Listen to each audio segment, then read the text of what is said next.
everyone. It's TB Shores again. It's still August the 30th, 2016. I'm just trying to finish up where we read in the scripture, and I apologize for not finishing chapter 5 out. I just didn't want that video to get so long it wouldn't load again. But the first thing I want to show you in this video is we're going to go back to where I was reading. Now, first I want to give a full shot here of my Bible. Here's Jeremiah chapter 4. Here's Jeremiah chapter 5. So we got 2 page numbers, okay? Right here, I want you to note that on this page, we have 776. On this page, we have 777. Now, I want us to go up here and look at this. This is the Jewish calendar, year 2016, as most of us know it. But the Jewish calendar here contains 2 years. 2016 contains 2 years on the Jewish calendar, which is 5776 and 5777. I think it's very interesting to note that we have 776 and 777 on these page numbers. Personally, I think that the Lord may be trying to give us a breadcrumb there, or a nugget, whatever you want to call it. Because as I was looking into this today, these numbers and the significance of them, a friend called discussing this very subject with me. And when I say this very subject, I mean getting into discussing the Jewish New Year, which we can see right here, falls on October the 3rd, which is 1 Tishri. Okay? We see that the month of October is where it switches from 5776 to 5777.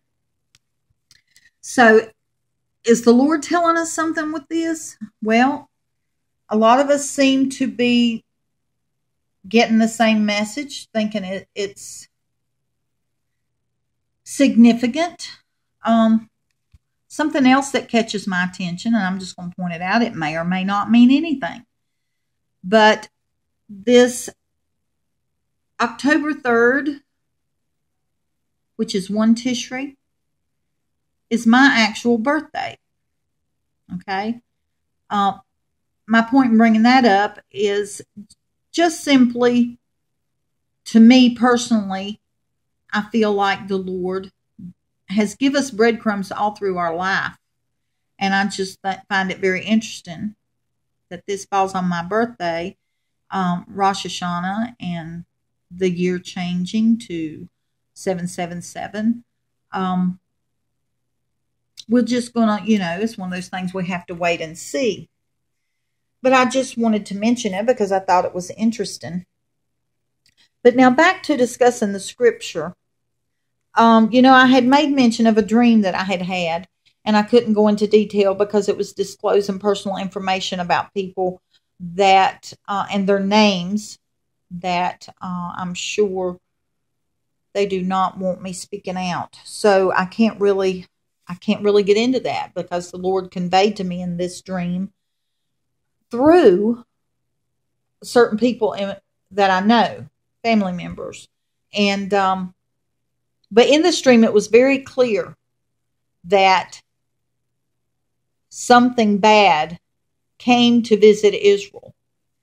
And it was not like a in and out kind of visit. It was one where some time was spent. I don't know any more to say about it since I really don't feel that I'm supposed to get into discussing how that was all shown to me. But in light of the fact that the Lord's been taking me to scripture repeatedly about, with the same type of message that we see within what I was just reading to you, I did want to mention that, I had a dream. It's been back when the Lord first started speaking to me, or shortly thereafter. I can't remember exactly, but it was in the earlier time when he first started speaking to me in the manner that he does now. He gave me a dream that clearly showed that the United States would crumble. It would crumble constitutionally, and it would crumble physically. There was no mistaking what this dream meant. I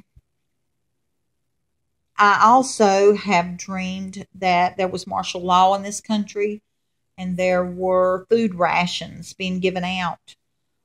In this particular dream, I was also allowed to see what was written on a clipboard.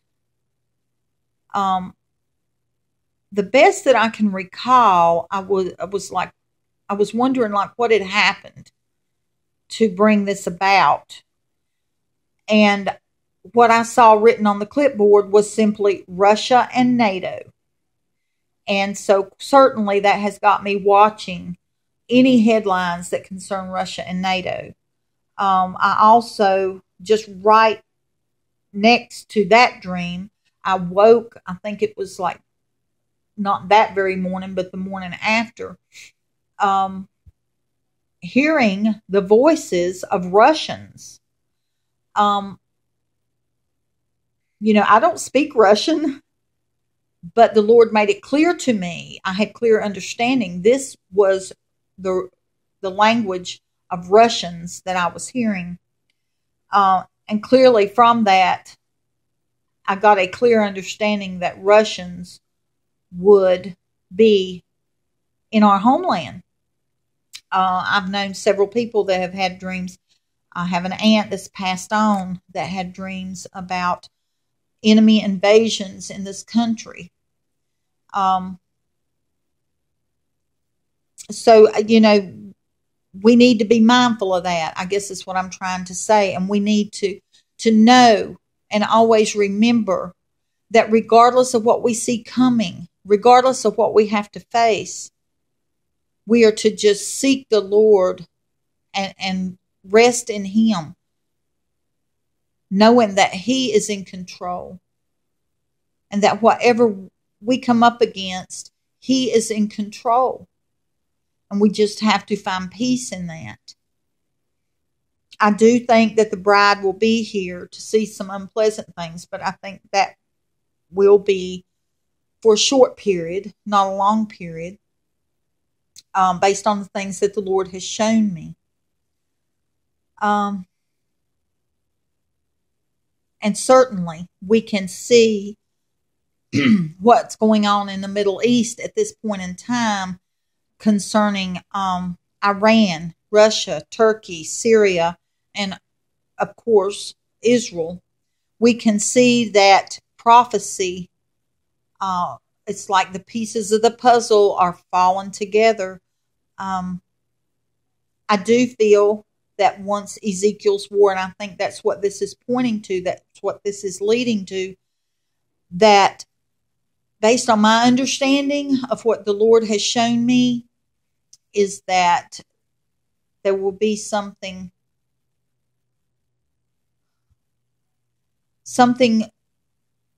harsh, very harsh, comes upon Israel, and the United States is to follow.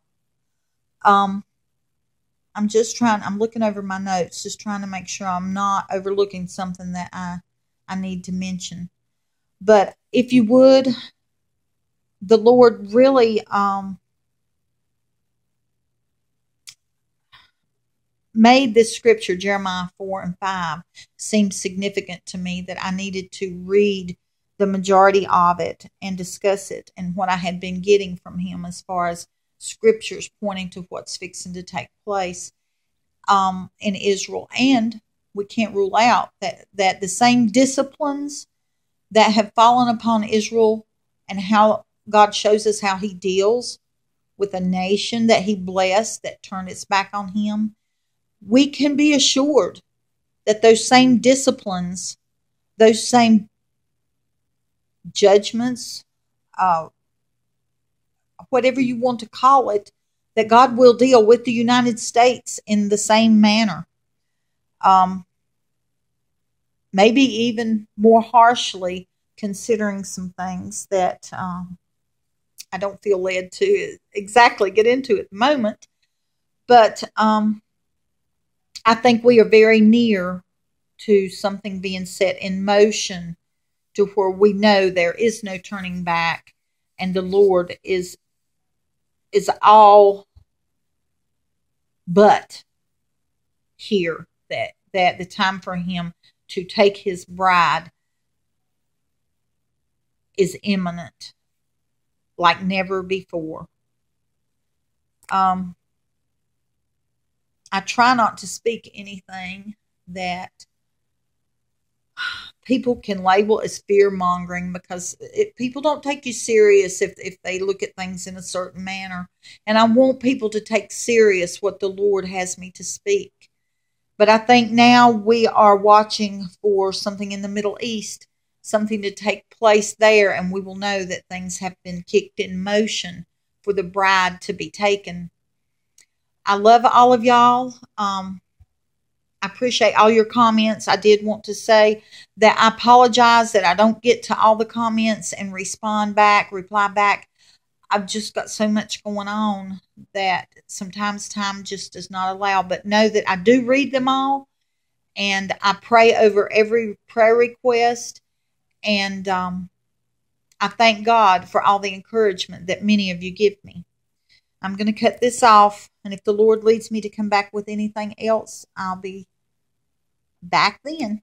Love y'all. Bye bye.